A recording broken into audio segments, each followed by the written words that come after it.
Oh, welcome into a daily editorial here on the KE Report. I am chatting with Jordan Roy-Byrne, founder and editor of the Daily Gold. And Jordan, you and I were talking off mic about kind of the situation that the precious metals sector is in.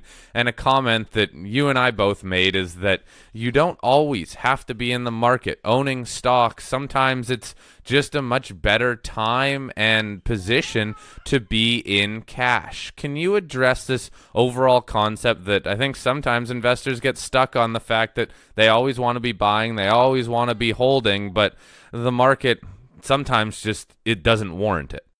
Yeah, I mean, regardless of what sector you're investing in, I mean, unless you're a day trader or a position trader, then most of the time you want to be not doing anything. Like there's kind of an action bias from my standpoint, because people who subscribe to newsletters, they want ideas, and they want a lot of ideas, and they want to be buying, they want to be very active. So there's an action bias from people like me when, if you look at the best investors, the ones who aren't trading, they make very, very few decisions.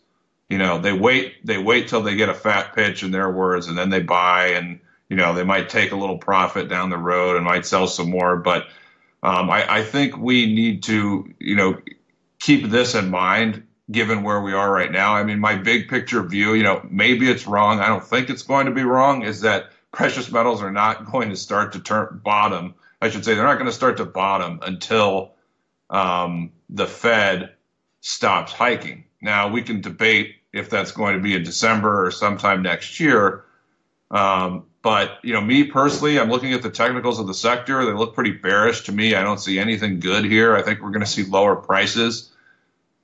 I think that's most likely. And with that being said, I'm not in a hurry to buy anything on weakness. Like, unless there's a strong fundamental situation where you really believe in a particular company, they might have a lot of news coming. The stock might be super oversold already. I mean, unless it's a situation like that, for the most part, you just want to be in cash, and you just want to sit and wait for things to get better. And by that, the two things I'm looking for: number one, the Fed to stop hiking, and the other thing would be I'm looking for the sector to break down, because if we get another breakdown, things get extremely oversold again, Corey. That would set up a good entry point on some things. So where we are here and now, it's just I don't see the need for people to be super active and to try and chase this weakness. I mean, I know that there's tax loss selling, and we'll see some things bounce in January because of that. But I'm not buying anything because of tax loss selling. You need a better reason. You need a really good reason to be buying something. I mean, tax loss selling cannot be the only reason you want to buy something. So look, most of the time, we really don't need to be doing anything. There's going to be some point next year where we want to go in heavy. We want to be strong buyers. That'll be when the sector's oversold, blown out, when the Fed is done hiking. I just don't think we're quite there yet. Yeah, Jordan, you're not alone in thinking, or at least waiting for, another breakdown. A lot of the generalist investors that I'm talking to, they are at least watching this sector, but they too are waiting for some sort of a confirmation, either a breakout much higher or a breakdown. But unfortunately, right now, it looks more likely that we will see a breakdown. One other comment: yes, Powell did make some comments earlier today that talked about interest rate levels being just below neutral. That's what's causing a lot of this market reaction, but you and I both think that this market reaction could be very short-lived. Can we look at this silver chart? I think this is crucial. When you look at silver and how close it is to breaking down below those 2015 lows, that has to at least worry a lot of investors. Can you break down some of the things you're watching in silver, please? Yeah, it's interesting, Corey. First, to take a big step back, silver, and I don't always believe, I mean, analogs they can be really illuminating, I think, and you don't always want to look at something that's happening now and then match it with what's going on at another point in history. But to me, it's very interesting how silver is acting and looking very much like it looked, I think, from 97 to '01 or 98 to '01. I don't have that in front of me, but it's following over the last 3 years, silver is almost a carbon copy of what happened in the 97 to 2001 period, where it had this sharp move higher, then it had a correction, then it went sideways for about 18 months or so, and then it broke down. So the breakdown from 97 to '01, the breakdown was the final stage before a significant bottom, and we're in the breakdown phase now. So, that I think that has some months to go. The good news is I think we're on the last leg down, but, I'm not talking about in terms of days or weeks. It's probably going to be months. And so looking at the chart of silver, I mean, it's just there's nothing here that looks good. It's not particularly oversold right now. Yeah, I mean, it could rally a little bit, but, looking at the daily chart, I mean, it's failed numerous times to surpass resistance at around 1480. And today it's having a pretty good day. If it could get above 1450 and close above 1450, it could probably test 1480 again. And who knows, maybe it could actually build a little bit of a bottom here. However, I think it's more likely that after today, we're probably going to see hard selling in the next day or two. And I think if we get a weekly close, just looking at the chart, a weekly close below 14, that's going to trigger a lot more selling. And ultimately, gun to my head, Corey, I think we're going to see silver move lower. I think it's going to break that 2015 low. And I mean, who knows where it's going to bottom? Could be $12, maybe a little bit lower. Maybe it's in the high 12s. I don't know. I just don't see a bottom coming for silver that soon, probably at some point next year. And again, some people will say, oh, well, Jordan only looks at technicals,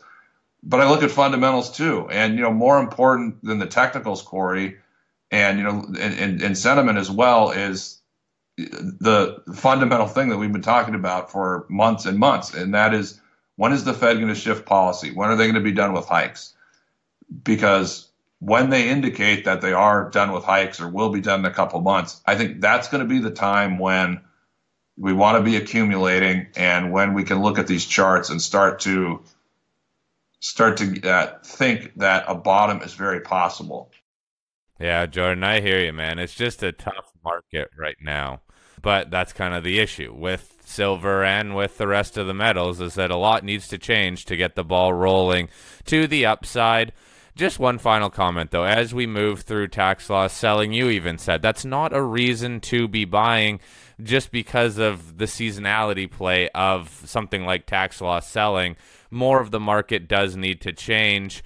What are some of the key factors? You've said the Fed slowing down or changing policy. I agree with that. Does it also have to play with the dollar or any other markets that do break down, or even get some money into it that builds some more confidence in the metals?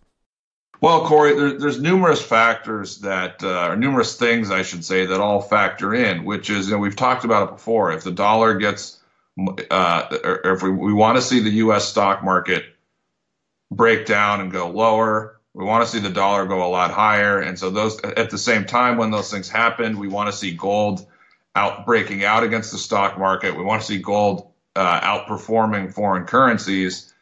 Those are some of the types of things that, should happen leading up to the Fed shifting policy. The dollar's in an uptrend right now, and I know it's down today, but it's still in a primary uptrend. And I don't want to get into precious metals given where the dollar is and given that I think the dollar has more upside. And also looking at the stock market, it needs to crack. It needs to go lower than where it is now, because that would induce, more, I should say, softer policy from the Fed. So it all fits together. I want to see a much stronger dollar here. I want to see the stock market go lower. I want to see gold start to outperform the stock market. I want to see gold strengthen against foreign currencies. So when we see those types of things happen, those are kind of leading indicators for the coming bottom in precious metals. But again, we're just, we're seeing the early signals. We're seeing some positive developments, but the conditions are they're not yet bullish for precious metals. And so, looking at gold, how gold's performing against stocks, gold is outperforming emerging markets. It's outperforming the rest of the world ex-US. So those are some good things there, but it's not outperforming the U.S. market yet, Corey. So I tend to think at some point we're going to get a bounce back to the stock market, kind of a relief rally. And then after that relief rally, that, when the stock market weakens again and challenges lower levels, that could be when the Fed realizes, we probably need to stop our hikes. And again, maybe the dollar's a lot higher at that point. Maybe gold is broken out against the stock market at that point. Those would be the conditions that are telling me, okay, we're getting closer to that point where the Fed shifts policy and precious metals can start bottoming. All right, Jordan, there's some food for thought for all the metals investors, but I really think that major takeaway, if you don't always need to be buying and just because stocks are going through tax loss selling, unless you are a very short-term trader, it's not necessarily a great fundamental or technical reason to be heavily buying at least. Jordan, good chatting with you. Thanks for the general update, and I hope you have a good rest of your week.